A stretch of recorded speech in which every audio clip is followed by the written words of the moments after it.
好，来，现在你们手上拿到报纸，请你们先翻一翻，看一看，帮我打开看一看，观察封面，观察内容，看看哪一页你有兴趣的，可以翻一翻看一看。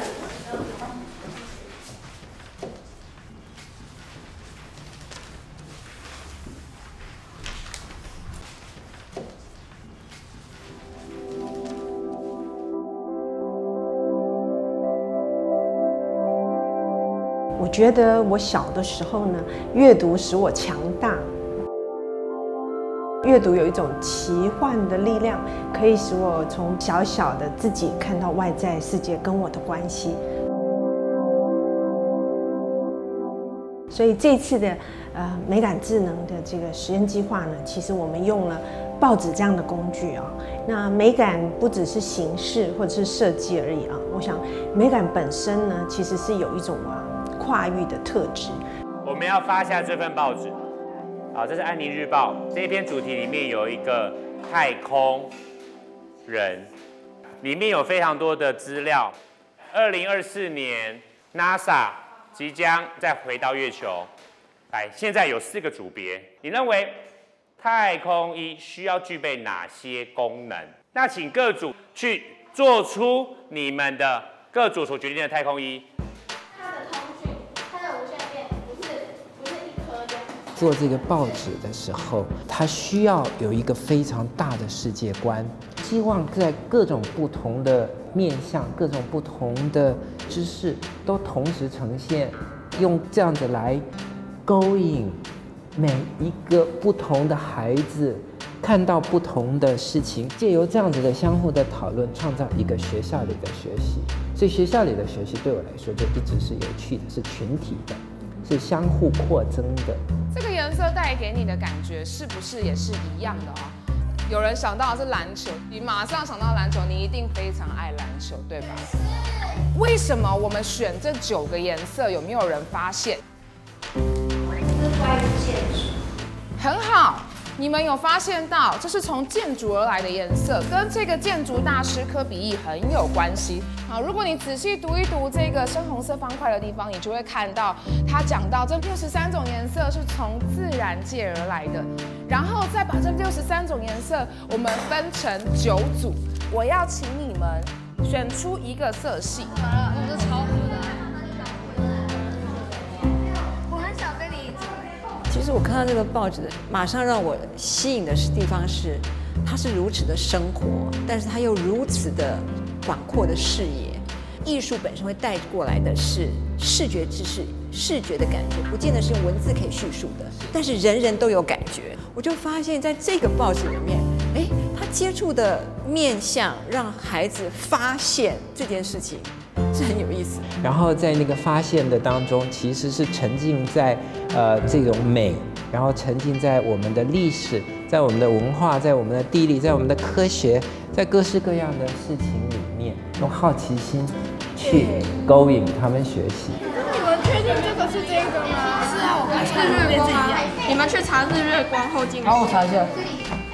就是这个，还真的嘞。如何建造避难所？它对于避震或者是灾难的部分有没有什么样特别好的优点？有建议用砖头当柱子，它这比较坚固，它这比较坚硬。好啊。我想到了，我们可以在这边做一个凹槽，然后让用吸管把那个水引导下去。看到了那个红色的，不是扑克牌，是太阳能板。对，太阳能板。我们呢？侧边还有一个储水槽，在下雨的时候，雨水流到屋顶上，会流到这个沟沟里面，然后沟沟就会顺着它的方向，然后流到这个储水槽里面。报纸是一个冷的媒体，所以你在跟它互动的过程当中，就可以静下来思考，静下来感觉。孩子们透过读报纸，吸收、想象、投射。打开报纸的时候，就打开那一扇窗户，想象外面的世界。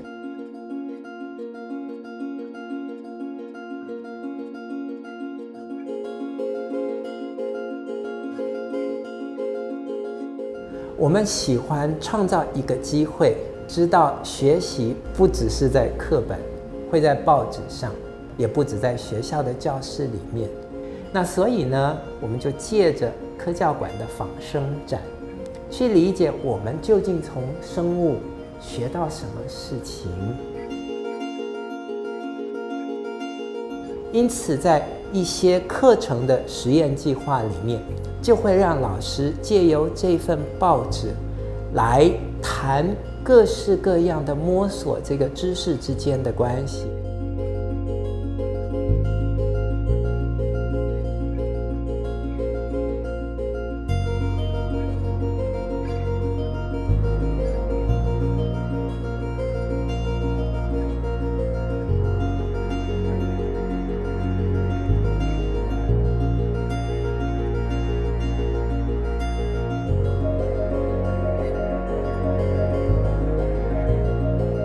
我很喜欢一个比喻，就是打开报纸就好像推开一扇窗啊。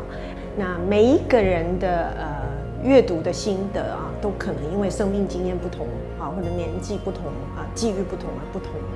但是呢，它也打开了一个沟通的平台。这个也就是说，这么古老的工具，报纸好像是老一派的工具，但是在共同阅读这件事情，报纸又开启了一个可以讨论的对话的这个起点啊。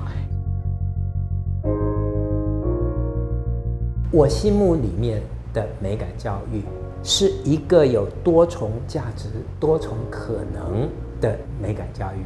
他自己在投射一个想象到一个未来的地方，可是根据的是他自己过去的经验，是他自己是谁这件事情。那在自己是谁，可是又投射到未来的过程当中，他创造出一个我们没有见过的东西。这就是设计的创作力最令我着迷的地方，也是让我想，教育应该是这样子。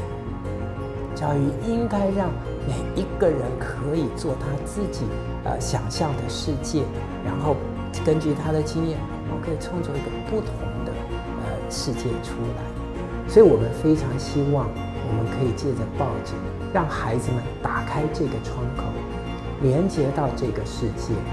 然后感受到这个社会，然后可以有这样子的多元的可能，然后让他们可以摸索这个世界，也摸索自己。